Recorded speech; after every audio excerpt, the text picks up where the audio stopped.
Hey everyone, it's Peter Kerr from Rock Daydream Nation, and I've got a very special guest to the channel, Jacob Binzer from D-A-D. How are you, Jacob? I'm doing good, thank you. How are you guys doing? Good, good. You're on the walk, walking in the park, so this is an interesting sort of, you're in transit. I'm taking you around the park near my house, and it's as I told you just before. It's springtime here, and Yeah, it's very lovely. So fantastic, if fantastic. you could see what I could see, you would be happy. I'm sure I would. Look, Jacob, you returned to Australia for a greatest hits tour after playing our shores in 2022. Was it a relatively easy decision for the band to come back so soon? It was yeah, the easiest thing in the world because we have some catching up to do since we released our first albums back in the early 90s, and I think that we took a long time away from Australia, so we need to Yep. catch up. And we had such a good time and such a good reception last time.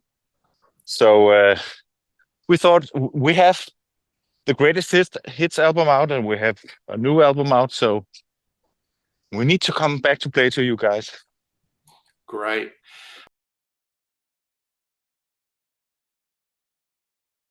So this album was charting in America, and Sleeping My Day Away was getting really heavy MTV rotation.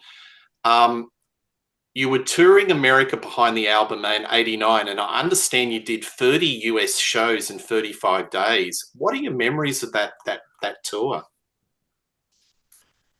Well, that was the boyhood dreams coming true to tour America. And we were on tour with a band called Badlands. Uh, uh, Right. yeah, and they were a band formed by J.K. Lee, the former Ozzy Osbourne Ray guitar player. Gillen. Ray Gillen. Yes, Yes, absolutely. And Ray Gillen, yes. Yeah. And they had an album out which was pretty good, and Hmm. so we played support for them, and we played some of our own shows as well. And Yep. we started on the East Coast and ended up in the West Coast, and it was just like really hard work, Yep. playing playing almost every day. Mm. And but I mean that it was great because you got to see America, and in those days, uh, well, it was different, and Yep. it was. I'd rather do it back then than now. I wouldn't want to go there right now in the Midwest, if you know Yes. what I mean. So what were your observations of Badlands as a band? Were you sort of like similar, but just on opposite ends of the world? Did you have a common bond between them? Well, not really. Yeah. They weren't really a band. I mean, it was J.K. Lee's project, and Right. he was like The he boss. wasn't real. He was the boss, and he was kind of he wasn't really talking to anyone. He was very busy about himself and Yeah. Yeah. very ambitious. And the bass player and the drummer, they were like just hired people.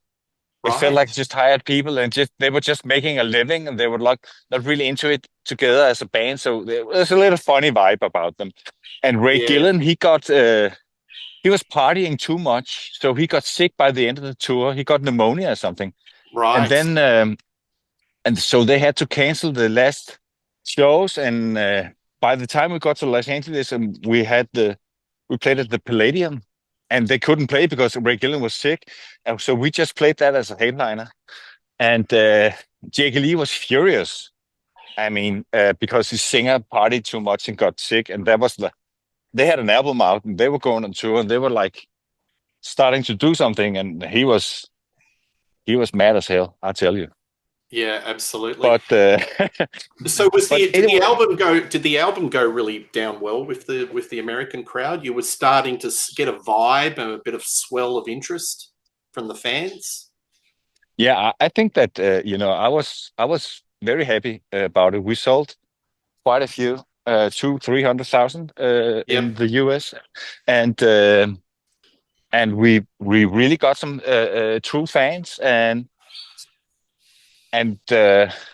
but Warner Bros. They weren't satisfied with the numbers, so they Yeah. thought that we should like we should they thought we should sell like at least 1 million. And Mm, so after two albums, we got dropped, but something else happened by the next album. The whole Nirvana thing came along, and then that was yeah. the end of that story.